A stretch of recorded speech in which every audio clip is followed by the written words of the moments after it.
Hi everyone, welcome back to the channel.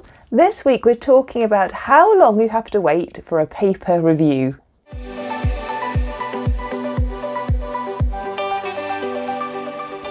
Hey, if you're new, my name is Caroline. I'm a lecturer in physics here in the UK. So I teach and research and work in the field of physics. Now, this is something that I've noticed over the last, 18 months, is that it's now taking significantly longer when you submit a paper to many of the journals for them to decide whether or not they want to accept or reject your article.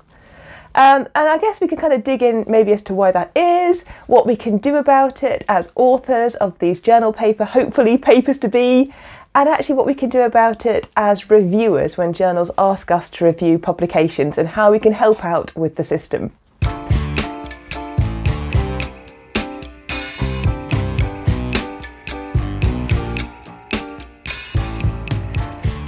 Firstly then, I think it's important to note that, at least here in the UK and for many of the major journals that I submit papers to within the science sector, reviewers are not paid. So it is not a paid position to get sent a journal paper and to review it. And I think I've talked about that in previous videos about how for kind of, integrity and merit of evaluating the research, you can't necessarily be paid to evaluate that research because you need to bring an unbiased kind of opinion and your best reflections on the strengths and maybe some of the weaknesses in the research paper that you're evaluating. But it does mean as academics that we get asked to review journal papers. They are on top of our daily workload, which I know we've discussed in videos before. Workload can be quite high if you're an academic working at a university. So these papers come in from journals and you're asked to review them, and obviously you are not going to be paid in any way for doing that piece of work. Now it may obviously help your case when you go for promotion. It is a good thing in many respects to review journal papers. And again, I guess we've touched on this in the past too. It keeps you abreast of the current research field, and also you're giving back into your own personal research community. So when you write a paper, you want somebody to review it, and therefore it's nice to be able to review papers for others because you're contributing to that community.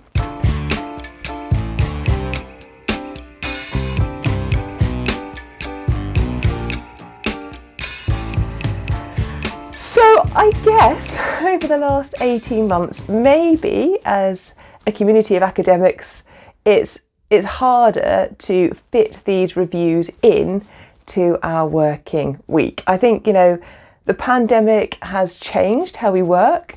We now work maybe in a hybrid form more often than we used to. I know certainly that I'm in the office a lot, but maybe not every single day like I was back in 2019. And I guess with these competing factors and pressures on us, maybe people are now evaluating how many journal papers they actually really want to review or indeed have the time to review.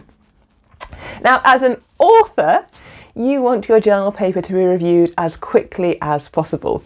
So, when I submit something to a publication, I'd really like to know, very quickly whether that journal paper is going to be accepted, whether I'm going to get revisions and comments, or whether it's going to be rejected. Because if it's rejected, I can then either rework the paper, take on board why it was rejected, and look maybe to submit it to a more appropriate journal.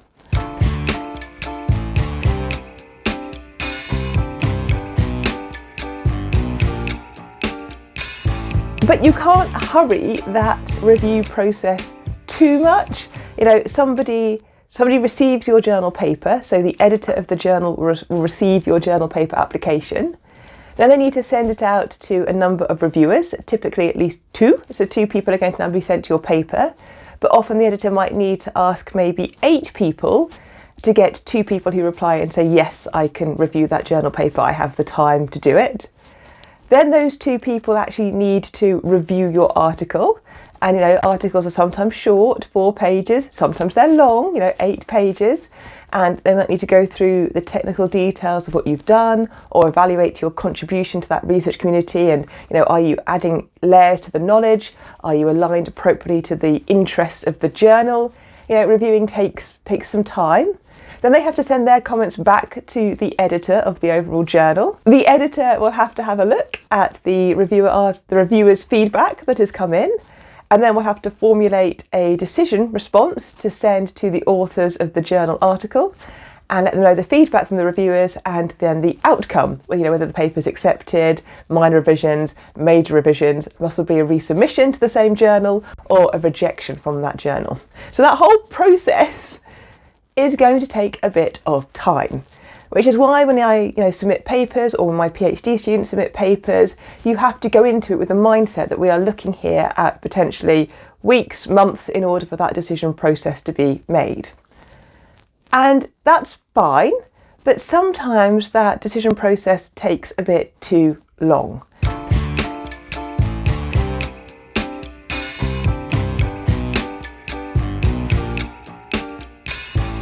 And so we have had instances where we put a paper into a journal, it's a very good journal, and then a month goes by and you hear nothing, and then you log into the portal system to see how your paper is progressing, and it just says under review. So you wait for a couple more weeks maybe, then maybe you get to like 6 weeks, 7 weeks, 8 weeks, depending on your patience level, and you might email the editor or use the web form to contact the editor and say, oh hey, how's it going? Can I do anything to help? And then you might get the editor replying to you saying, we can't get the reviewers to review your article, so we need you to supply some more reviewer names. So part of the process of you submitting that journal paper is that you have to supply names of people that you know are within the same field or will be able to review your article, but that you haven't collaborated or worked with on that particular piece of research. And so again, that's quite a challenging thing to do as an author, but we supply these names in, and for whatever reason, maybe your list of suggested reviewer names, maybe they all are unavailable at that point in time to review your article. Now, obviously the journal editor will also have reviewer names of their own, so they may go to your names, they may not go to your names of reviewers, but in either case, if the reviewer pool is not giving back positive affirmation that they can actually review the article, the editor might ask you as the author to submit more referees to help the process. But of course that is adding time to how long this review process is now taking. So you submit some extra names for the reviewer pool, then the editor has to go through that process of asking them, and maybe they're going to look at it, maybe they won't look at it. And then sometimes you'll get the situation where one reviewer has reviewed it, but the editor is still waiting on the second reviewer. So is the second reviewer going to review it or not? And then you might get to the point where, as an author, you actually can't wait any longer. And this has happened to me. So, and one of the authors that I co-authored a paper with. So we had to, first of all, try to contact the editor via the editor web form. The editor was incredibly helpful, very nice, and said, yes, we're going to try to get hold of the second review so you can get your feedback and through the system. But then, the weeks went by and we weren't progressing with that particular review. And, it got to the stage where the research just needed to be within some kind of journal review process and a decision made so that we could progress and get the research out to the community. And therefore, as an author, you might have to take the decision to withdraw a paper from the research process of review if it's taking too long.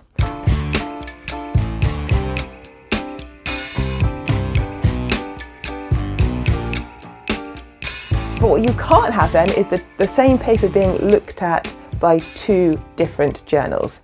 So you need to make sure your paper is formally released from one journal if you're withdrawing before you put it into a second journal. And again, that withdrawal process of a paper isn't an overnight thing, or at least not in my experience. Quite often the journal kind of submission process system, they won't just have a withdraw button that you can just click.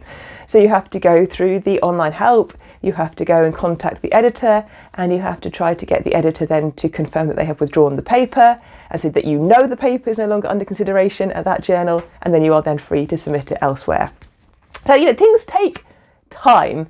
And I guess looking at it from both perspectives, so as an author of journal papers, I try to be respectful of the timescale. I don't want to be annoying to the editor and chase too quickly, but at the same time, if the paper seems to be stuck in the review process, I will, politely ask and inquire what I can do to help. And if needs be, in a worst case scenario, withdraw that paper so it's free to go somewhere else. And on the other side of the fence, if I am asked to review a journal paper, I try to reply to that request quickly. And I try to really honestly look at my schedule and go, right, can I do it? Is it going to fit within my timelines? If it's a no, I tell the editor quickly so that editor has another opportunity to get somebody else to do that journal paper review. And obviously if it's a yes, I try to make sure that I review that paper within the allotted time requested by the journal so that that paper can move forwards. But I would say as well, sometimes journal papers ask you to review something and then they chase you within 24 to 48 hours to see if you're going to accept or not. And sometimes the timelines are very, very, very quick. You can be asked to review things within a week or 2 weeks, and sometimes that just is too short notice for you to be able to action. So I would say, maybe when we are asked to review a paper, give us a little bit longer than a day or two to decide, and then maybe give us a little bit longer, maybe than a week to review that paper. But there are pressures on both sides, both for the editor and for the person who's submitting the research work. So I'd love to know your opinion. Have you been on either side of this fence? Are you frustrated by how long it takes? Have your experiences all been really, really quick? Do you always review the papers that you're asked to review, or do you end up having to decline quite a lot because of your schedule? I'd love to know. Let me know your opinion on this subject about how long we should or are waiting for our journal papers. If you do leave me a comment, let me know your research field, because it'd be interesting to see whether there's a difference between our different departmental subjects. But in the meantime, thank you for joining the channel. If you're leaving comments, thank you so much. Do feel free to hit subscribe. It's completely free. I'm here every Monday, usually around 10 o'clock in the UK. So have an awesome week. Thank you for joining the academic conversation, and I will see you next Monday for another university related video. Bye.